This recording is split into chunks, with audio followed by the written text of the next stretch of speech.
آپ کی ہر پریشانی کا حل اسلامی کلک، مکمل اسلامی چینل۔ آج کے دور میں والدین کی سب سے بڑی فکر اور سب سے بڑی پریشانی اپنی اولاد کو برے دوستوں، بری محفلوں اور برے لوگوں سے بچانا ہے۔ آج کے دور کے والدین کا سب سے بڑا جو مسئلہ ہے وہ یہی ہے، کہیں ہماری اولاد کسی غلط صحبت کا شکار نہ ہو جائے، کہیں ہماری اولاد کسی غلط راستے پر نہ چل پڑے، کہیں ہماری اولاد کسی ایسے فعل میں مبتلا نہ ہو جائے جس کے بعد انہیں تکلیف اور پریشانی کو اٹھانا پڑے۔ اور اکثر آج کل کے بچے غلط لوگوں کے ساتھ بیٹھ کر غلط محافل کا شکار ہو کر نافرمان ہو جاتے ہیں، والدین کی نافرمانی کرتے ہیں، ان کے ساتھ زبان دراز کرتے ہیں اور اکثر تو اپنے والدین پر ہاتھ تک اٹھانے لگتے ہیں اور والدین کے لیے بڑے ہی پریشانی کا سبب بن جاتے ہیں۔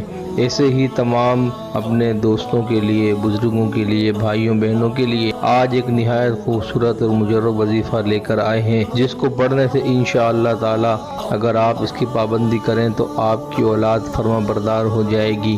اگر کسی غلط صحبت کا شکار ہو گئی ہے تو غلط صحبت کو چھوڑ دے گی۔ اگر آپ کے بچے غلط لوگوں میں، غلط دوستوں میں بیٹھنے لگے ہیں تو وہ ان لوگوں کو ناپسند کرنا شروع کر دیں گے اور آپ کے لیے ان کے دل میں محبت پیدا ہو جائے گی، آپ کے فرما بردار بن جائیں گے۔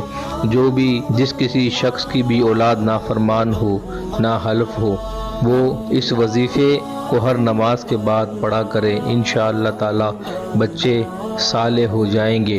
وہ وظیفہ یہ ہے: بسم اللہ الرحمن الرحیم، اصلح لی فی ذریتی انی تبت الیک وانی من المسلمین۔ پڑھتے وقت ذریتی کے لفظ پر دل میں اپنی اولاد کا خیال رکھیں۔ جب لفظ ذریتی پر پہنچیں تو یہ خیال کریں کہ میرے بیٹے کا دل تبدیل ہو رہا ہے اور وہ برائیوں کو چھوڑ کر نیکیوں کی جانب آ رہا ہے۔ انشاءاللہ تعالی آپ کے بچے چند ہی دن کے اس وظیفے کو کرنے سے انشاءاللہ آپ ان کے اندر نمایاں تبدیلی اور نمایاں فرق محسوس کریں گے۔